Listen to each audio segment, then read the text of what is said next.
A very good morning, good evening, good afternoon, ladies, gentlemen, boys, girls, whatever place it is you're tuned on to the Life Signatures Radio. It is a daily show focused on the subjects of purpose, productivity, and resilience.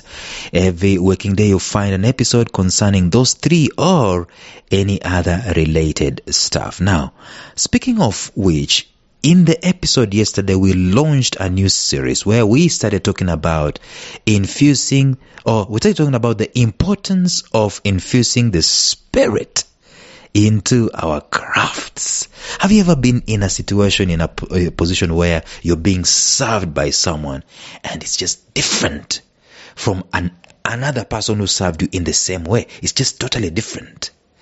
One person might have infused spirit in their craft. Another one might have been doing it by rote or just like a machine. But the other person has spirit inside. And that's what we're saying. That's the call. That everything that we do, every craft we have, whoever we are, writers, speakers, motivational speakers, preachers, parents, musicians, artists, footballers, can we infuse spirit in what we do? Let us go deeper. Stay tuned.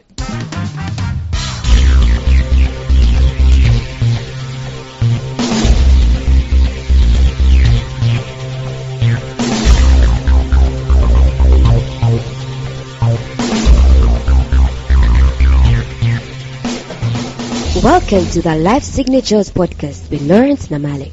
Lawrence is a life coach, author, and keynote speaker who loves to tackle different topics on purpose, productivity, and resilience. His mission in life is to awaken all your boundless possibilities available in you. Life Signatures podcast is dedicated to bring to reality every single person who knows that deep down in their gut there's got to be more to life than this. And now, here is your host, Lawrence Namale.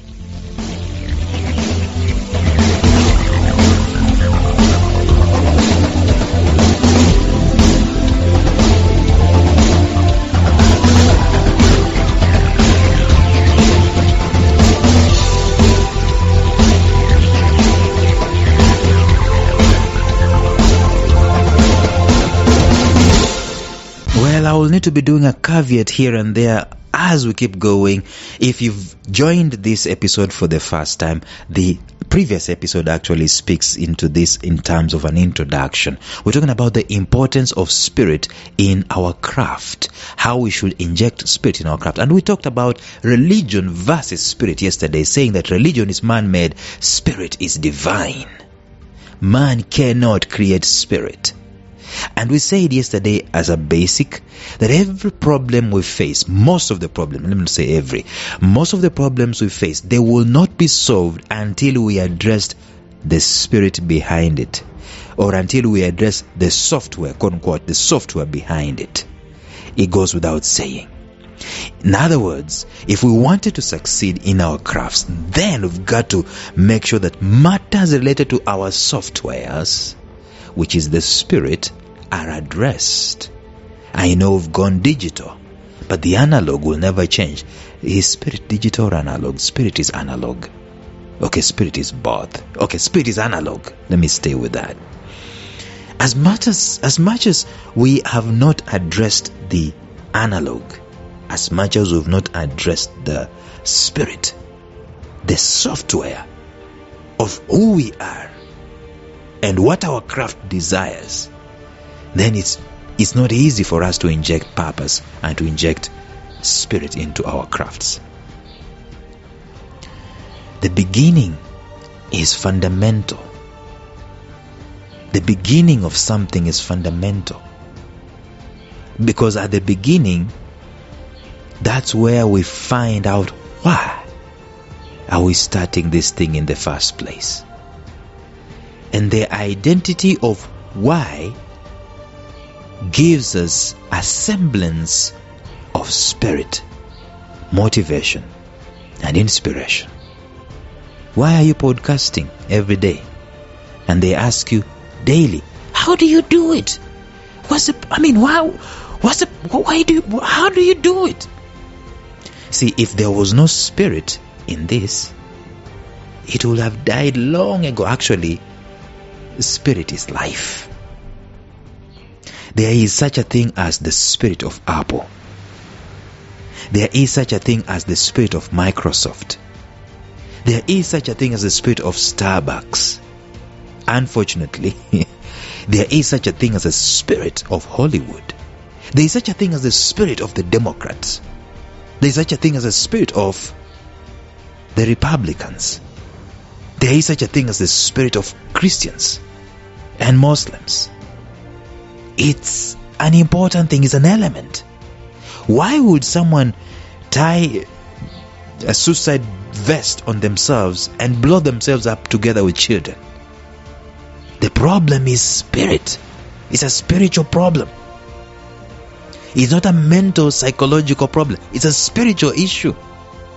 If I indoctrinate you, if I wanted to indoctrinate you properly, I will make sure I go past the rationalities, past the mind, and directly into the spirit, where you don't reason. You are zombified, but you're passionate for a cause. That's why people who blow up themselves and so on, they call it a cause. Causes are always spiritual. Period.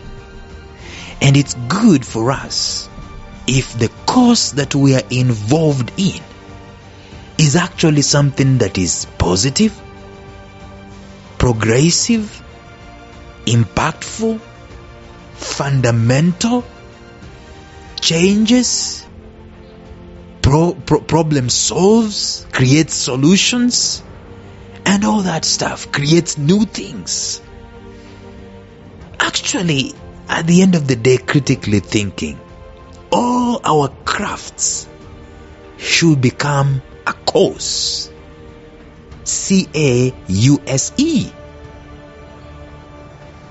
If I find that my Life Signatures podcast is a cause, what is the definition of a cause? A cause is something with an agenda that comes from a motivation to change from one perspective to another, tangibly, to transform basically.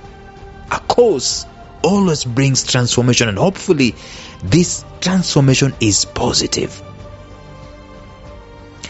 If I am a writer, my writing should be a cause.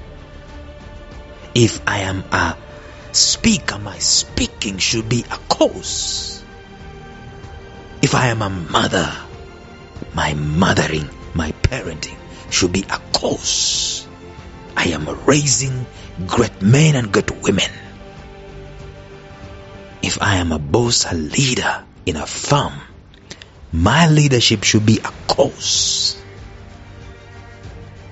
If I am a footballer, my footballing should be a cause.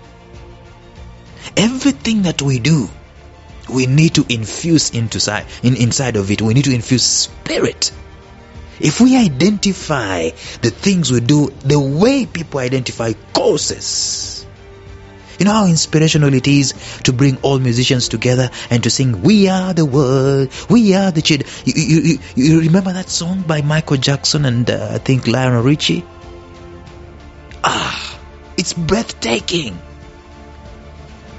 It's a cause. The problem with us is that we do causes once in a blue moon. Some organizations will do the so-called corporate social responsibility once in a month, once in a year. And some people will create foundations, so to speak, at the end, towards the twilight of their lives. They create the Lawrence Namale Foundation. No. Okay, you can create the foundation, yes, but even before you create the foundation, have you been involved in a cause? That's why sometimes I've been against this idea of having templates, to raise people through templates, where they are raised because that's how people are being raised. We're not raising people to involve themselves in causes. If my child is a musician, talented musician, he's got to come up with a cause, a vision. And I asked him to do the same, by the way. I asked him, "Why do you do music?" He said, "To usher people into God's presence." It's a cause. I'm not just doing beats, C sharp major and all that stuff, B flat and all that stuff. This is a riff I'm creating. No, why? It's a cause. So before we can begin anything, or even as we continue whatever it is that we're doing, gotta ask ourselves the question, where is the spirit behind this thing I'm doing? What spirit informs what I'm doing? What's the cause? What's the mission behind what I'm doing? If there is no cause, if there is no mission, it's possible, by the way, to live to 70, 80, 100 without a cause, without a vision, without spirit infused into what we're doing. But what kind of life that is? You should be at different points in your life dissatisfied with living and doing things without spirit.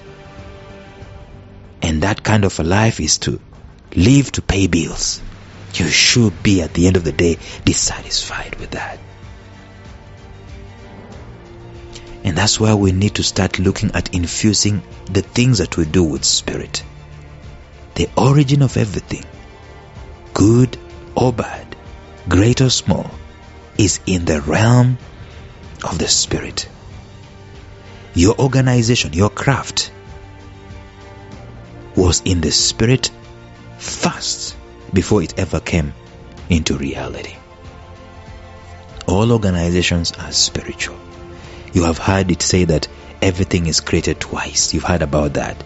And I say that it's slightly wrong. Why? Because when they say the first creation is created in the blueprint on paper, the second is the actual thing, they are overseeing, they are overlooking something. Before it was created on paper as a blueprint, it was in the realm of the spirit. It actually might even have preceded you. Probably that's why you were born to do it. It was there, needed to be done, and someone needed to do it. And that's why someone said, when a continent needs opening, when a message needs to be preached, God sends a child into the world. And that's why you and I are sent. These things are in the spirit way before we were born. And the idea is to craft ourselves in such a way that we create a very no interval, actually, and it's a small interval, no interval between what we are supposed to do and what we're actually doing. What we are supposed to do comes from the spirit. That's the first place we need to get started with. And I know I've gone ahead of myself to get started with that. But am I saying that you should stop doing what you're doing? No. Sometimes you get moving and you course correct as you go. But if you haven't started, you start here by clarifying matters related to the spirit, so that whatever you put your hands on, whether it is coding, playing music, teaching children, creating blueprints, architecture, designs, building roads, creating solutions for farmers or animals in the wild or the environment, it is a cause. It is not a job. It is a cause. And that's why you are born for it. So we're going to continue talking about these things in the episode that's going to follow. Remember, we're talking about the importance of spirit in our crafts. Bye-bye.